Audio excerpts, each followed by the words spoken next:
नमस्कार।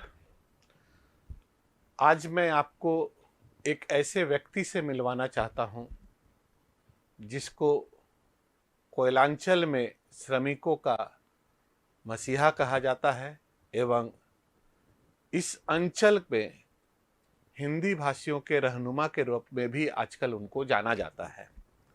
साथ ही साथ वो जामोरिया के विधायक भी हैं एवं अत्यंत लोकप्रिय नेता हैं। लोकप्रियता का पैमाना ये है कि पिछले लोकसभा उपचुनाव में जामुड़िया, जो एक समय में सीपीएम का गढ़ माना जाता था, वामपंथियों की गर्भभूमि थी, वहां पर भी उन्होंने शत्रुघ्न सिन्हा को 51,000 के करीब वोटों से लीड दिया है। तो आज मैं आप अपनी ओर से, एक्सप्रेस परिवार की ओर से और आप सबकी ओर से जामुड़िया के लोकप्रिय विधायक हरेराम सिंह जी का स्टूडियो में स्वागत करता हूं। भैया, आपका स्वागत है। भैया, आप लोगों को तो ऐसा, आप लोग तो खुश होंगे, जैसे शोले फिल्म में गब्बर बोलता था ना कि आज खुश तो बहुत हो गए तुम, तो इस तरह से आप लोग तो बहुत खुश होंगे। 3 लाख के ऊपर वोट आप लोगों को मतलब लीड मिला है उपचुनाव में। लेकिन विरोधियों का आरोप है कि लोग आतंकित थे। लोग पोस्ट वायलेंस इलेक्शन के बाद जो आप लोगों का तांडव था और जिस तरीके से सीबीआई ने इंक्वायरियां की थी, लोग डर से वोट देने नहीं निकले हैं। इसके अलावा मतलब ऐसा भी आरोप है कि भाजपा से और विरोधी दलों से जुड़े लोगों को सिर्फ शारीरिक मानसिक यंत्रणा ही नहीं, नौकरी से भी बैठा दिया गया है। तो ये तो विरोधियों का आरोप है। आप अपने पक्ष में इस लीड के बारे में क्या कहना चाहेंगे? शत्रुघ्न सिन्हा की इतने भारी मतों से जीत के पीछे वाकई आप लोगों की लोकप्रियता है, ना वही संतरास और दमन की राजनीति का एक नमूना? देखिए, इस बार का जो उपचुनाव हुआ है, जिसमें तृणमूल कांग्रेस के प्रार्थी शत्रुघ्न सिन्हा को बनाया गया था, आपको मैं कहना चाहता हूं कि ना कोई संतरास की बात है, ना किसी को डराने की बात है। ममता बनर्जी ने इतना काम किया है नीचे तबके तक कि उसको देख करके लोगों के अंदर एक भावना आई कि बीजेपी धीरे धीरे कामा की तरफ जा रही है। एमएलए के चुनाव में जिस तरह बीजेपी उठा था, हारने के बाद आज बीजेपी की दयनीय अवस्था हो गई है बंगाल में। और लोगों ने सोचा कि यदि बंगाल को डेवलपमेंट करना, आसनसोल को विकास के रास्ते पर ले जाना है, तो दीदी के प्रार्थी शत्रुघ्न सिन्हा को जिताना होगा। और इस बार का चुनाव जो आसनसोल लोकसभा का हुआ, इसमें सारे लोग जो तृणमूल कांग्रेस के थे, पदाधिकारी से शुरू करके छोटे कार्यकर्ता तक, एमएलए और मंत्री तक, सबों ने एकजुट होकर के कार्य किया और सबने ये तय कर लिया था कि जो आसनसोल के नेताओं के ऊपर कलंक है कि अभी भी हम लोग चुनाव यहाँ लोकसभा का जीत नहीं पाए हैं, इसलिए इसको जो है कलंक को मिटाना होगा और जनता के पास जाकर के दीदी ने जो काम किया है उस उपलब्धि को बताना होगा। वही रास्ते पर हम लोगों ने काम किया और मुझे कहने में थोड़ा भी हिचक नहीं है कि जो ब्लेम लगता था कि हिंदी भाषी लोग जो है बीजेपी के तरफ है, वो भी इस बार झूठा साबित हुआ। सारे हिंदी भाषियों ने एक मुश्त होकर के शत्रुघ्न सिन्हा को वोट दिया है। हिंदी भाषियों के इसलिए हम लोग चुनाव जीते हैं। इस स्थिति पर आप पर आते हैं। आपने जैसे कहा कि ममता बनर्जी ने जो आम आदमी के लिए जो काम किया है उसके लिए विकास के पक्ष में ये वोट दिया गया है।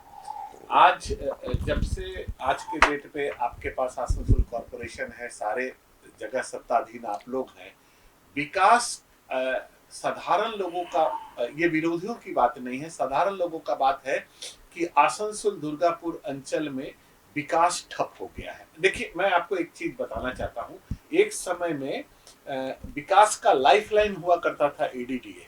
आज के डेट में एडीडीए के चेयरमैन के पास या एडीडीए के जो पदाधिकारी है, इनके पास 1 कट्ठा जमीन यहाँ पर किसी को मतलब देने की हैसियत और औकात रही है।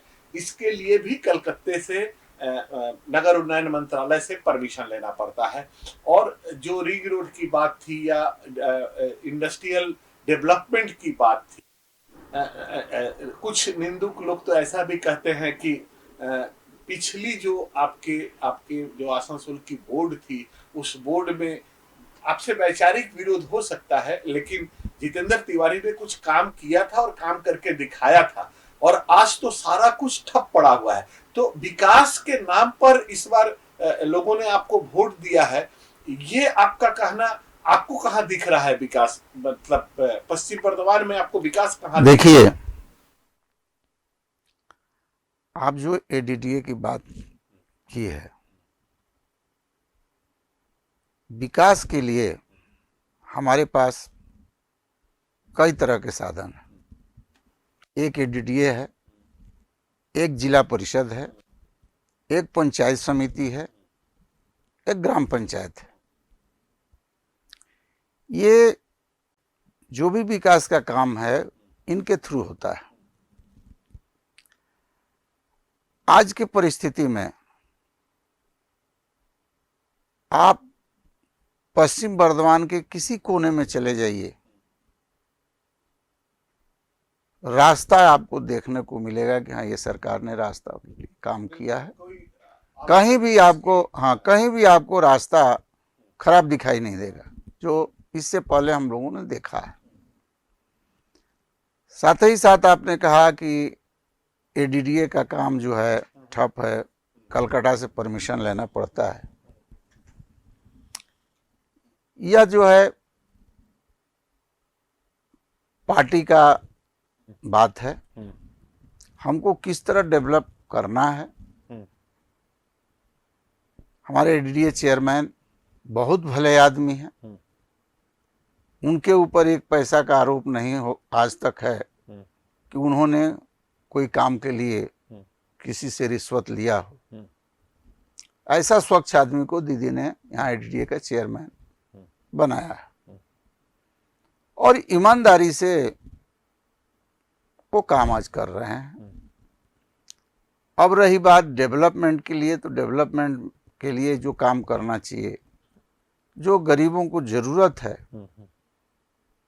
वो तो काम दीदी ने कर दिया है। अब तो हम लोगों के पास कोई काम विशेष दिखाई नहीं दे रहा कि ये काम बाकी है, इसको हम कर सके। मैं आपको किसी का नाम नहीं लूंगा, लेकिन एक आपको छोटी सी बात ये बताना चाहता हूँ।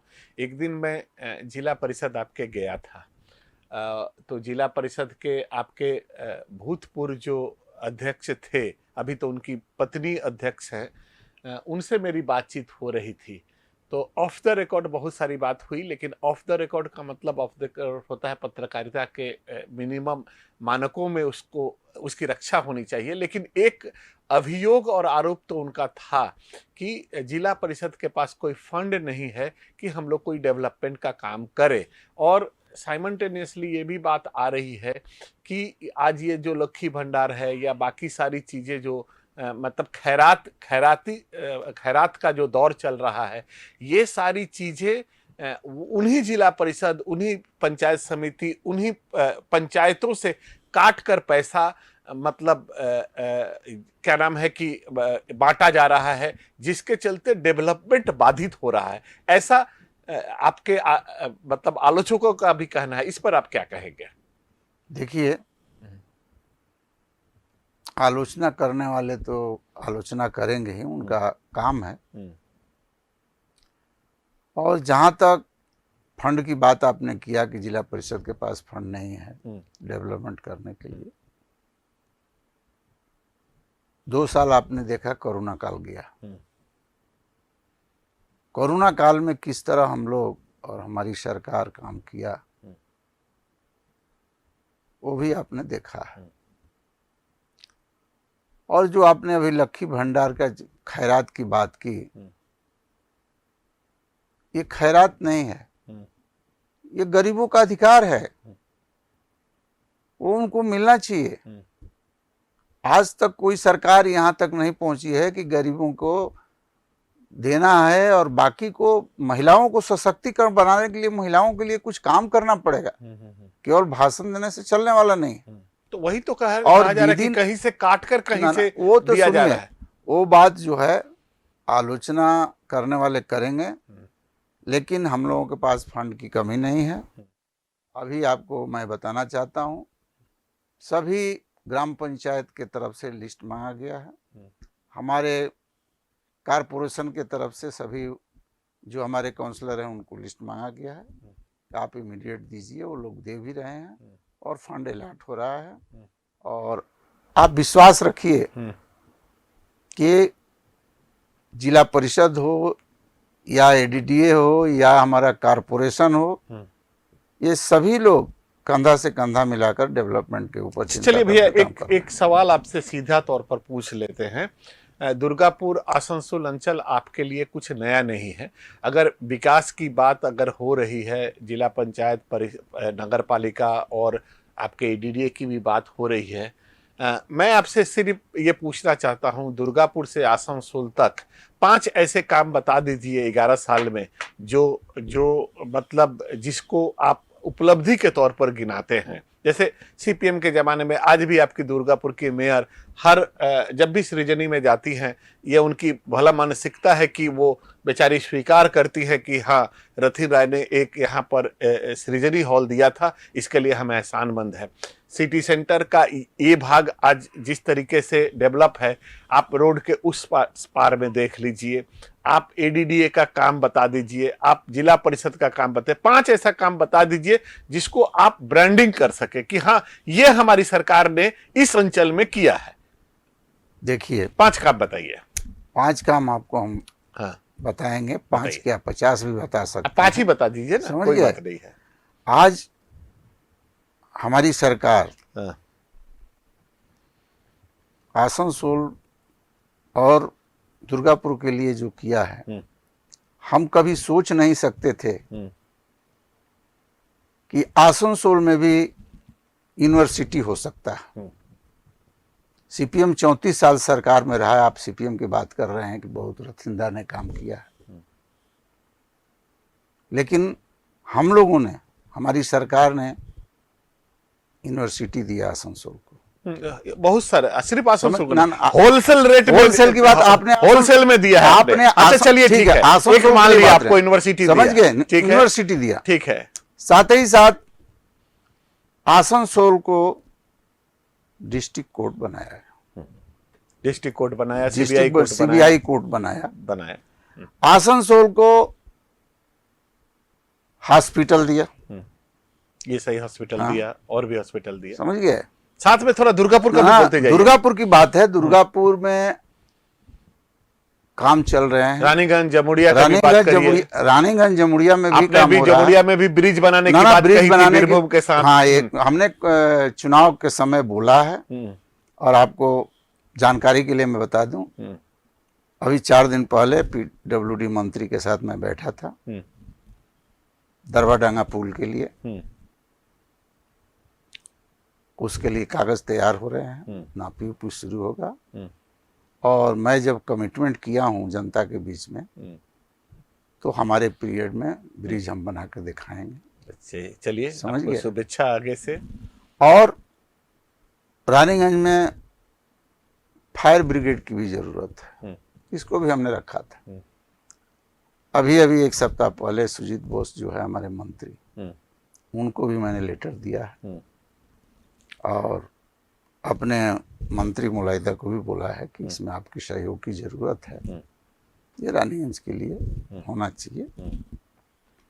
आपको जानकारी के लिए मैं बताऊं,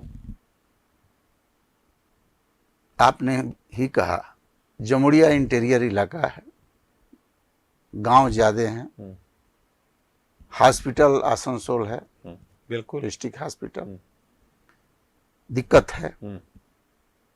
इसके लिए भी हमारे पास एक व्यवस्था है सामने में, अखलपुर हेल्थ सेंटर है जिसके पास 10 एकड़ जमीन है, और हमने उसका भी माननीय मुख्यमंत्री जी को अभी अभी पत्र लिखा है कि मेरे पास जमीन है, इसको जो है जनरल डिस्ट्रिक्ट हॉस्पिटल 100 बेड का बनाया जाए। अच्छा। और उस पर सहमति बन रही है, मुख्यमंत्री की तरफ से जो भी आदेश आएगा उसमें मंत्री जी का भी सहयोग की ज़रूरत है। मंत्री से भी इस पर चर्चा मैं किया हूँ। तो विकास की गंगा बह रही है और आप बोल रहे हैं कि विकास नहीं हो रहा है, ये तो सुन करके ताज्जुब हो रहा है। विकास की अपनी अपनी परिभाषा है। हाँ। और अगर आप विकास से, मेरा काम है सवाल पूछना और मैं आपसे सवाल पूछ रहा हूं, आपका काम है जवाब देना। आप दे रहे, जनता तय करेगी कि मैं जी सही जी था या आप सही जी थे, जी उसमें मेरे को कुछ नहीं बोला। आपने बातचीत के क्रम में एक बात कहा आपने कि इस बार सारे हिंदी भाषियों ने शत्रुघ्न सिन्हा को वोट दिया। मैं प्रादेशिकता की राजनीति में विश्वास नहीं रखता, फिर भी मैं आपसे पूछता हूं कि आज के डेट में हिंदी भाषियों का मतलब यहाँ पर क्या हैसियत है, क्या औकात है? क्या हिंदी भाषी आज के डेट में बहिरागत हैं? अगर वो या उन्होंने शत्रुघ्न सिन्हा को बड़ी जीत दिलाकर अपना कलंक धोया है, आप इसको किस रूप में रेखांकित करेंगे कि क्या उन्होंने अपना कलंक धोया है, ना वो प्रेम से आपको वोट दिए हैं, या उनकी औकात और हैसियत क्या है? देखिए आसनसोल दुर्गापुर जो पश्चिम बर्धमान डिस्ट्रिक्ट है, इसमें हिंदी भाषियों का जनसंख्या 40-45% है। और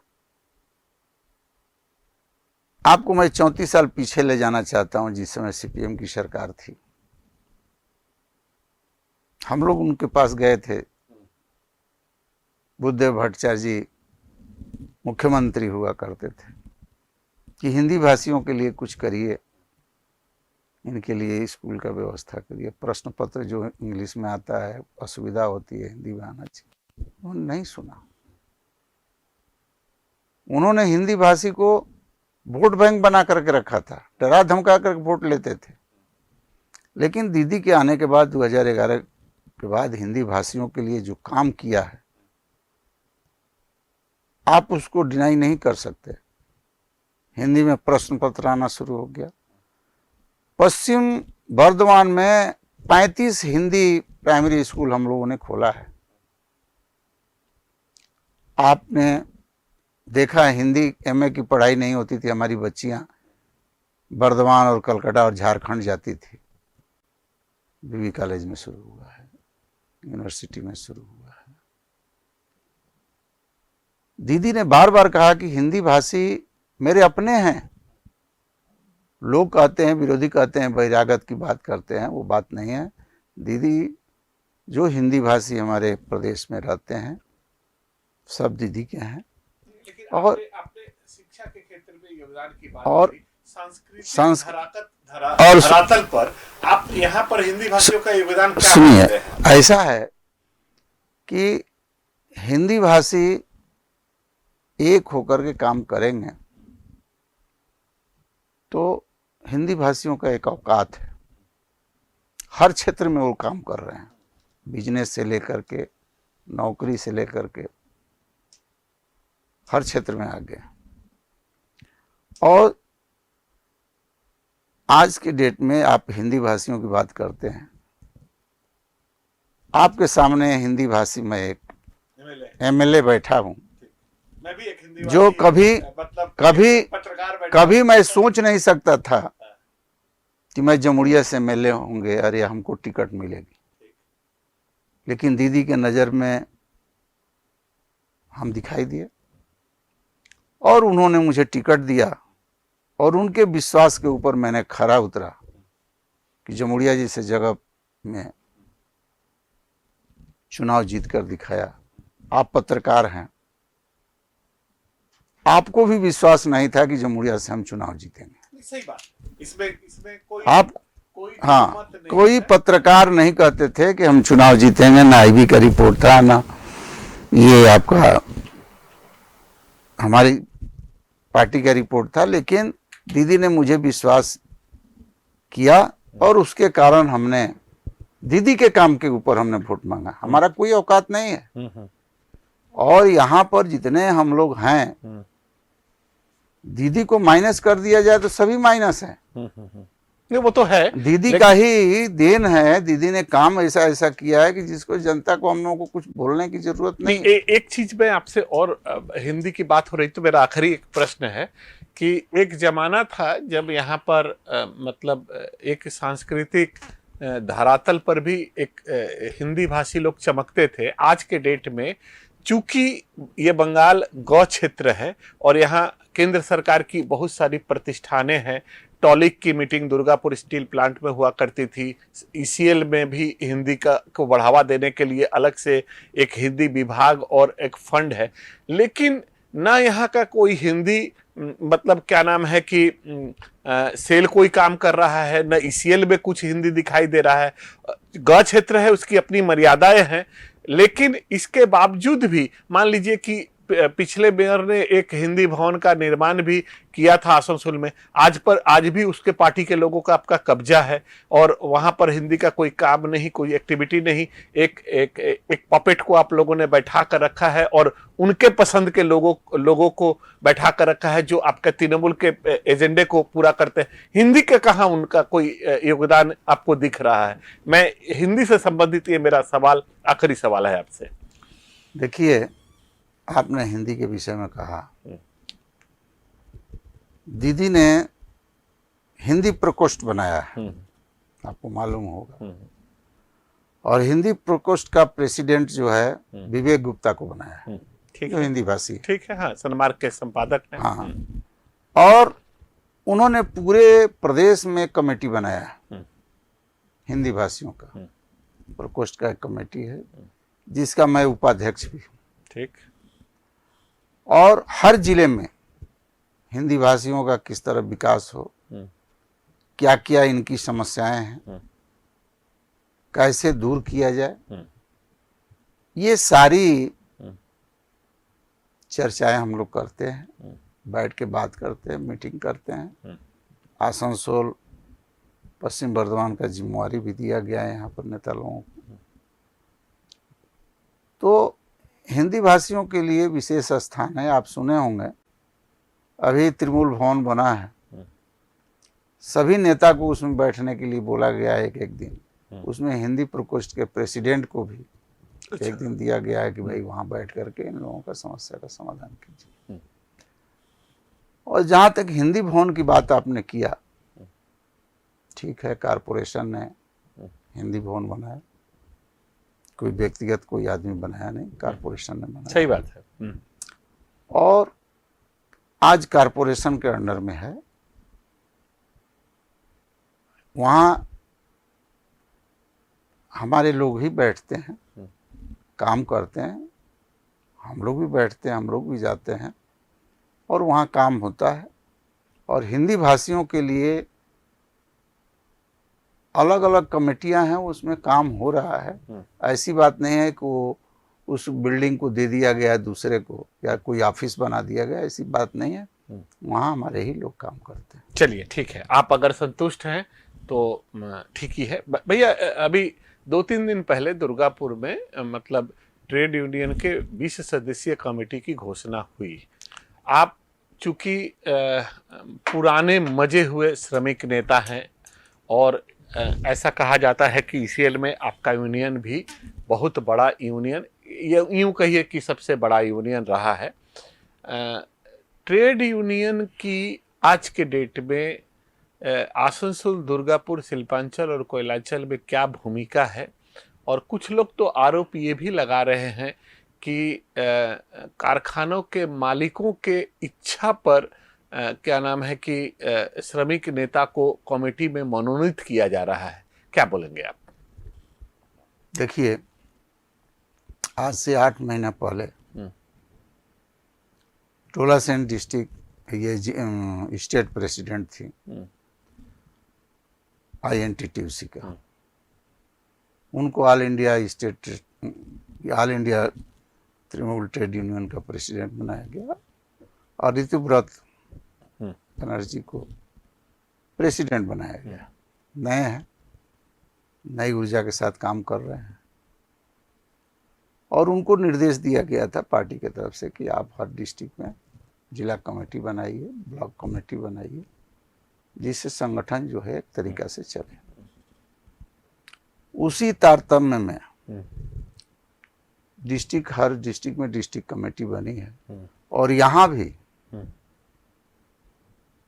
20 आदमी की नहीं 50 आदमी की कमेटी बनी। हाँ, 50 आदमी, सॉरी, हाँ, 50 आदमी की कमेटी बनी है, जिसमें दुर्गापुर के भी 4 काउंसलर हैं, तो बाकी लोग भी हैं। तो अभी तो नई कमेटी बनी है, जुमा 8 दिन भी नहीं हुआ और ये आरोप लगाना कि मालिक पक्ष से जो नाम आया है, मालिक ने जिसको सिफारिश किया उसको कमेटी में बवाल हो रहा है बामुनाड़ा में। ये कमेटी जो है बवाल, तो देखिए ये दक्षिणपंथी पार्टी है तृणमूल कांग्रेस, बोलने का आजादी सबको है। किसी को यदि मन में ठेस लगता है तो अपनी बात रखते हैं, लेकिन हम सब एक हैं। एक परिवार में जब इतना, तो आप परिवार चला रहे हैं, हम लोग भी चला रहे हैं, तो थोड़ा बहुत होता है। तो ये तो पार्टी है और किसी को स्वार्थ में आघात लगा होगा तो जरूर कुछ बोलता होगा, लेकिन जो भी कमेटी बनी है वो संगठन के भला के लिए बनी है, उसमें कोई बात नहीं है और इसको लिया गया उसको नहीं लिया गया, ये सब बात नहीं है। काम करना है, सबको मिलकर के काम करना है। आपके डिस्ट्रिक्ट कमेटी है, यूनिट लेवल में कमेटी है, स्टेट कमेटी बन रहा है, स्टेट कमेटी का भी 1 आध सप्ताह में आ जाएगा कौन कौन स्टेट में रहे। तो वो शिकायत करना, और तो देखिए ये पार्टी और पद किसी का बपौती नहीं कि जिंदगी भर उसी को रहे। नहीं, लेकिन एकदम आपसे मैं एकदम सहमत हूं। मैं इसी सवाल को 2 तरह से तोड़कर आपसे पूछना चाहता हूं। एक तो आपने कहा कि दीदी ने मुझे दिया, दीदी के आशीर्वाद से हम जमुड़िया के विधायक बने, जबकि इतिहास जो लोग इस अंचल का जानते हैं वो जानते हैं कि आप जिंदगी भर अपना जीवन, अपने संघर्षमय जीवन अपने ट्रेड यूनियन के लिए दिया था। लोग ऐसा कहते हैं, आरोप ऐसा है, निंदुक लोगों की बात है, मैं अपनी बात नहीं कर रहा हूं, कि आज पूरा पश्चिम बर्धमान जिला एक जैसे एक समय में ऐसा था, आज प्राइवेट लिमिटेड कंपनी हो गया घटक बंधुओं का। पेड़ का भी वही लोग खाएंगे, मट्टी का भी वही बोलेंगे। आप कहाँ हैं? आप जैसे लोग कहाँ हैं? ट्रेड यूनियन में आपसे ज्यादा योगदान किसका था? आप लोगों को क्यों हाशिए पर रखा गया है? ये भी तो लोग सवाल पूछते हैं। इसका आप क्या बोलेंगे जवाब? देखिए, जो हमारे विरोधी आलोचना करेंगे, मैं कोयला खदान श्रमिक कांग्रेस का जनरल सेक्रेटरी आज भी हूँ। मेरे प्रेसिडेंट मुलाहिदा हैं, हम दोनों मिलकर के काम कर रहे हैं। और मुझे जो पद चाहिए, मुझे पद मिला है। पार्टी ने ट्रेड यूनियन के बदौलत ही मुझे MLA बनाया है। मेरी पहचान ट्रेड यूनियन से थी। बिल्कुल, हम लोग तो वही बोल रहे हैं, ट्रेड यूनियन से थी, और ट्रेड यूनियन को ध्यान में रखते हुए पार्टी ने हमको MLA बनाया। पार्टी ने आज भी जनरल सेक्रेटरी रखा है कोयला के लेकर के। तो इसमें ऐसी कोई बात नहीं है कि हमें निगलेक्ट किया गया है या हमको हाशिए पर रखा गया है, ऐसी बात नहीं है। मुझे पार्टी की तरफ से आदेश है कि आप काम करिए, कोयला में हैं तो कोयला का बढ़िया से इसको आगे बढ़ाइए, हर स्टेट में होना चाहिए कोयला में यूनियन। अभी हमारे हर स्टेट में कोयला में यूनियन है नहीं। ये सारी बातें हुई है और विरोधी तो कहेंगे ही, कुछ तो लोग कहेंगे, कुछ तो लोग कहने, लोगों का काम है कहना। जैसे दुर्गापुर वाले आज के डेट में कह रहे हैं कि वो अपने आप को अवैध संतान की तरह अपेक्षित महसूस करते हैं पार्टी में, गलत बात है। क्योंकि मतलब सब कुछ आज के डेट में आसनसोल ओरिएंटेड है, दुर्गापुर के लोग वंचित हैं। ना, ये अभियोग जो दुर्गापुर के लोग लगाते हैं तो मिर्गेन पाल आसनसोल के नहीं है। मिर्गेन पाल आसनसोल के नहीं है तो क्या है? लेकिन इस कमेटी में वर्किंग प्रेसिडेंट बने हैं। क्या होता है? क्यों? ऐसी क्या बात है? वर्किंग प्रेसिडेंट अच्छा, जिला कमेटी में उनको बनाया गया। अच्छा। तो आसनसोल के नहीं। खैर वो तो ट्रेड यूनियन से संबंधित व्यक्ति है, इसीलिए उनको दिया गया, चुन कर दिया गया, जो ट्रेड यूनियन से संबंधित है, जो काम कर सकते हैं। तो ये ऐसी बात नहीं है। ये सब आरोप लगाने वाले आरोप लगाते हैं। हम लोगों को काम करना है, संगठन को मजबूत करना है और आने वाले 2024 में बीजेपी को यहाँ से साफ कर देना है। बीजेपी तो ऐसे भी साफ के आप देख रहे हैं कि बीजेपी के बड़े बड़े नेता जगह खोज रहे हैं तृणमूल कांग्रेस में। खोज रहे हैं। लेकिन बीजेपी के ही आपके एक्स मेयर साहब ने पिछले 2-4 दिन पहले किसी इंटरव्यू में कहा है कि आसनसोल बीजेपी का गढ़ है, उपचुनाव में चाहे कुछ भी हो जाए 2024 में हम लोग आसनसोल में फिर से कब्जा कर लेंगे। क्या बोलेंगे आप? मेयर साहब की, जो एक्स मेयर साहब की बात कर रहे हैं, एक दिन ये बात बोले हैं और दूसरे दिन बोले हैं कि आसनसोल को जीतने के लिए या बंगाल को, बीजेपी को जीतने के लिए बंगालियों को दिल जीतना होगा। तो गलत क्या बोले हैं? हाँ, बिल्कुल बोले हैं। तो उनको है कि बीजेपी ने दिल नहीं जीता, इसलिए चुनाव हारा है और 2024 में भी हारेंगे। इसलिए उनकी दो तरह की बातें होती है, उनकी बात पर हम लोग उतना चर्चा नहीं करते हैं। नहीं, हम तो सुन रहे हैं कि वो भी शायद आने वाले हैं। वो तो पार्टी, वो है अर्जुन सिंह, वो तो पार्टी की बात है, वो तांसु चौधरी है। उसके लिए तो आप लोग का फिर दायरा सिमट जाएगा ना, उसके लिए हम अधिकृत नहीं है बोलने के लिए। पार्टी जो निर्णय लेगी वो सर माथे पर है। उससे कौन आएगा जाएगा, किसको रहना है नहीं रहना है, उनको तो कोई पार्टी से निकाला नहीं था, वो गए। आज फिर आना चाहते हैं क्योंकि देख लिए कि आज जो है उनको क्या हालत है, वो तो सबके सामने है। तो कहाँ जाएंगे? अच्छा, लेकिन वो तो पार्टी चिंता करेगी और दीदी का जो आदेश होगा हम लोगों को मानना है। वो कौन आ रहा है नहीं आ रहा है वो अलग बात है। हाँ, एक चीज भैया, जब और बात हो जाए, मुझे पुरानी बात एक याद आ गई। जब मेयर साहब आसनसोल में थे तो उस समय में भी एक तरह से आपको घेरने के लिए हथियार के तौर पर आपके लड़के को यूज किया जा रहा था। और आज के दिन में भी कहीं न कहीं लोगों को ऐसा लगता है कि रावण का सर काटने से कुछ नहीं होगा, रावण को मारना है तो उसके नाभि में मारो जहां अमृत कलश है। तो कहीं इसी बहाने प्रेम को घेरा तो नहीं जा रहा है? क्या बोलेंगे आप इस पर? देखिए, बहुत चर्चा है, मतलब ये बिहार यूपी के एमपी लोगों और एमएलए लोगों के लड़कों की तरह चर्चा है। इस पर कुछ बात आप कहिए, इसका स्पष्टीकरण चाहिए। यदि मेरा वो लड़का है प्रेम, तो आज लड़के को तो हम छोड़ नहीं सकते हैं। ठीक। और लड़का यदि हमारा कोई नाजायज काम में इन्वॉल्व है तो मैं तो कहाँ हूँ, और जो लोग ब्लेम लगाने वाले हैं उनसे तो भी कहाँ हूँ, और प्रेस में बैठकर कहाँ हूँ कि आप अभियोग लगा रहे हैं, प्रूफ के साथ लगाइए। दम है तो आप प्रूफ दीजिए। सही बात। उस पर हम लोग क्या करेंगे नहीं करेंगे, हम वो तैयार हैं करने के लिए। लेकिन इस तरह आरोप लगाना, चूंकि वो उभरता हुआ नौजवान और संगठन में भी है और संगठन में है और आगे भी आप देखिएगा संगठन का काम कर रहा है। आज जमुड़िया में चले जाइए, उसका नौजवानों में पैठ है, नौजवान उसको अपना नेता मानते हैं। कुछ लोगों को पेट में दर्द हो रहा है तो उस दर्द का दवाई तो मेरे पास नहीं है, इसलिए उस पर हम लोग ज्यादा ध्यान नहीं देते हैं। लड़का कोई गलत काम ना करे, ये मेरी ड्यूटी है।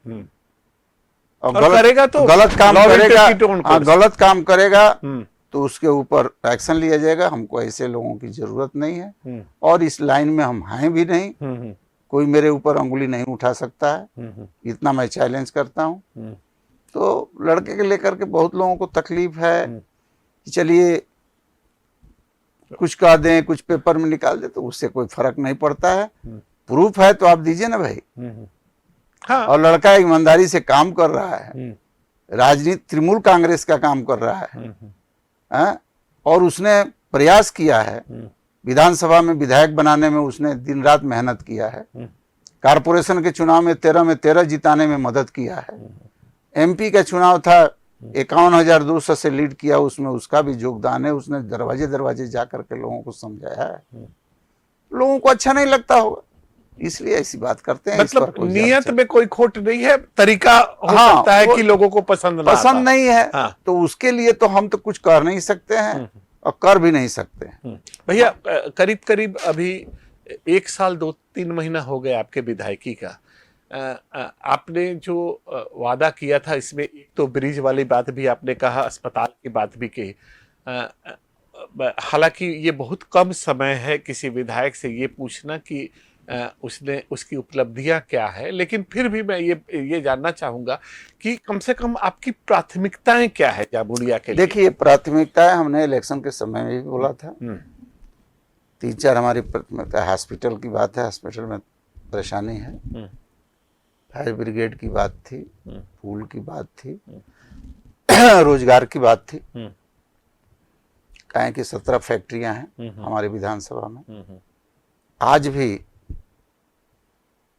बाहर के लोगों को नौकरी मालिक लोग दे रहा है, हमारे लड़कों को नौकरी नहीं हो रही है। इसके लेकर के भी हमने नहीं, तो अभी तो सुनने में ये ऐसा आ रहा है, मैं भी थोड़ा बहुत खबर रखता हूं, तो वहां पर कारखाने जो हैं वो अगर जमुड़िया के लोगों को पोल्यूशन देते हैं तो उनके जवाबदारी में आता है सीएसआर का काम, जो कि आज वहां पर उस तरह का नहीं दिख रहा है। और आलोचक नहीं, आपके पार्टी के लोग कह रहे हैं कि हम लोगों के हाथ में कुछ नहीं है, ये लोग सीधे या तो आसनसोल या कलकत्ते बात करते हैं। तो फिर मतलब ये विधायकी का और ये जनता का काम आप फिर कैसे करेंगे? देखिए, ये किसी जमाने में होता होगा। हाँ। लेकिन जब से मैं विधायक हुआ हूं, जमुड़िया के लोग समस्या लेकर मेरे पास आते हैं और मैं 16 घंटा 18 घंटा समय दे रहा हूं अपने क्षेत्र में। और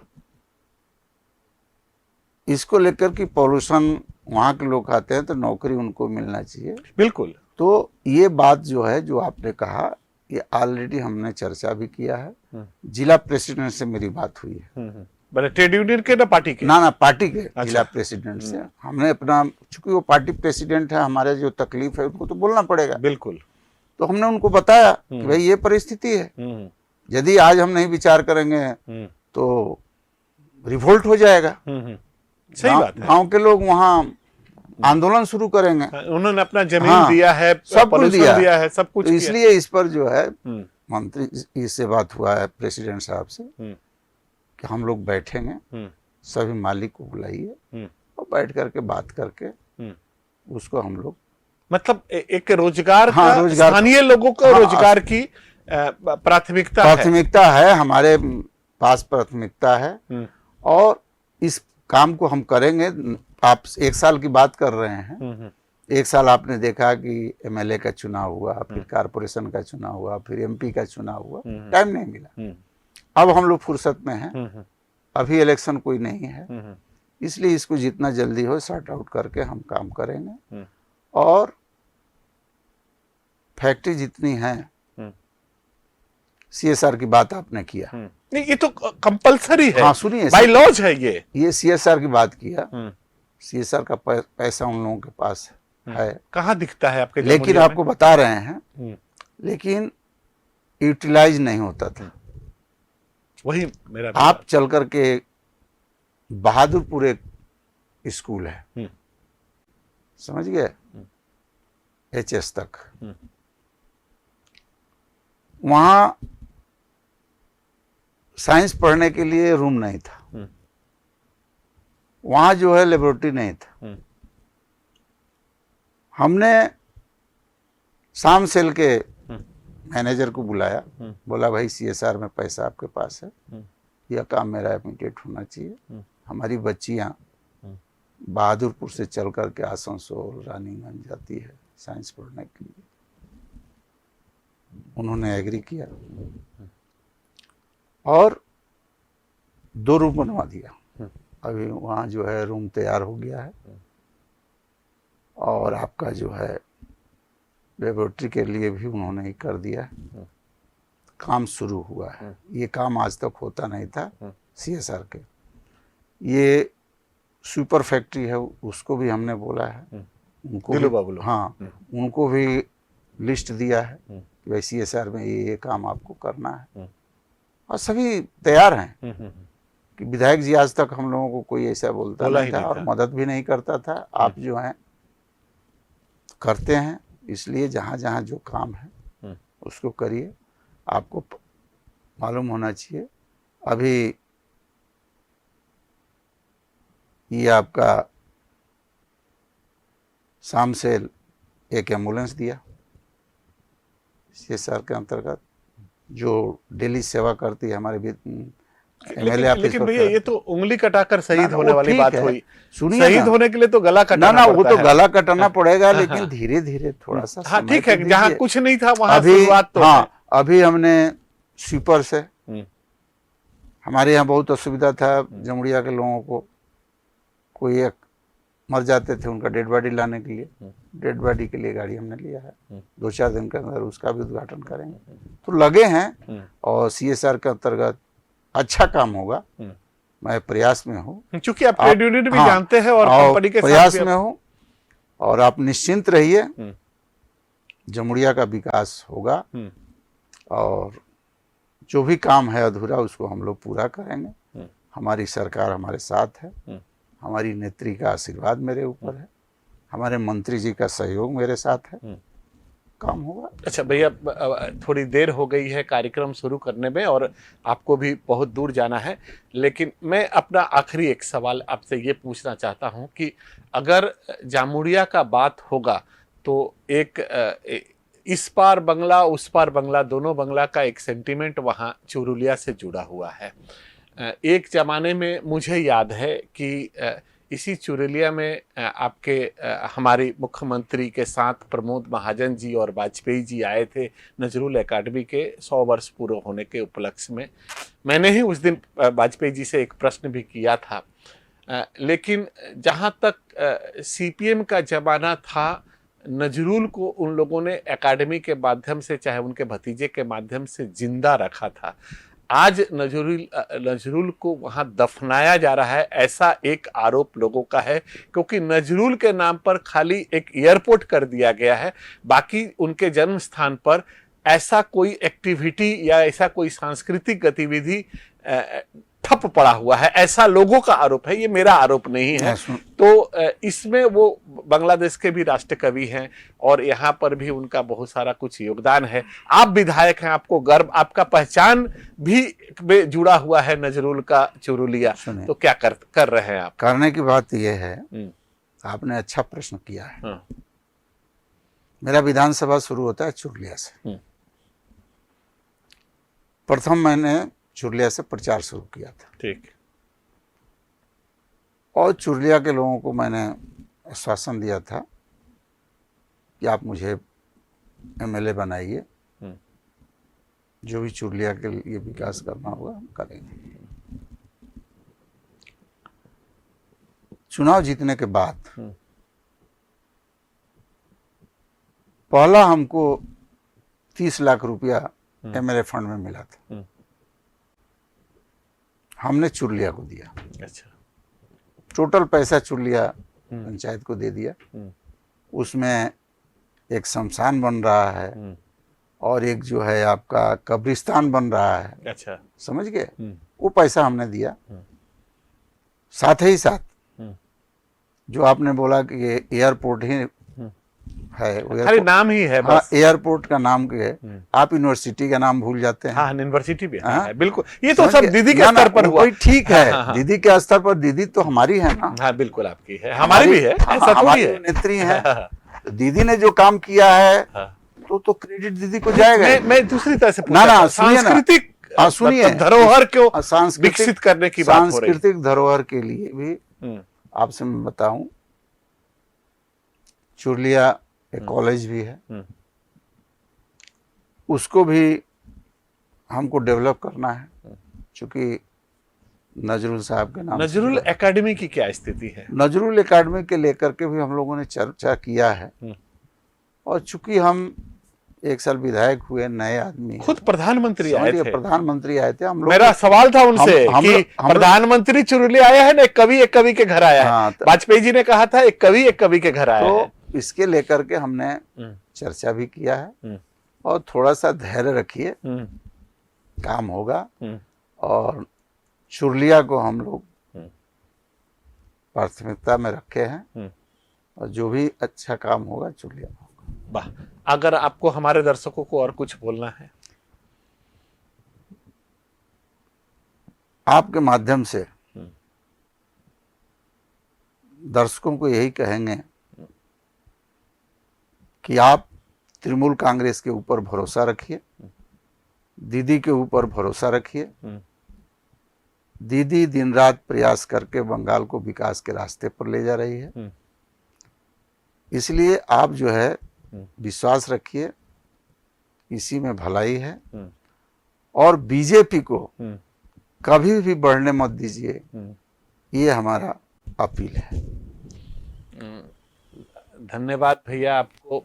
मतलब चूंकि कार्यक्रम शुरू करने में बहुत विलंब हो चुका था, और आप भी बहुत सारी मतलब कार्यक्रम से आए थे, इसलिए ज़्यादा तो रोक नहीं पाऊंगा, लेकिन मैं इतना स्पष्ट तरीके से कह सकता हूं कि मैंने भी ज़िंदगी में बहुत सारा कार्यक्रम किया है। आपकी सरलता आपकी सबसे बड़ी पूंजी है, आप इस सरलता को बनाए रखिए।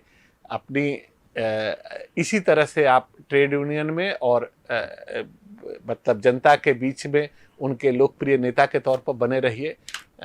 बाकी तो आपने कहा ही, चर्चा के दौरान कुछ तो लोग कहेंगे, लोगों का काम है करना।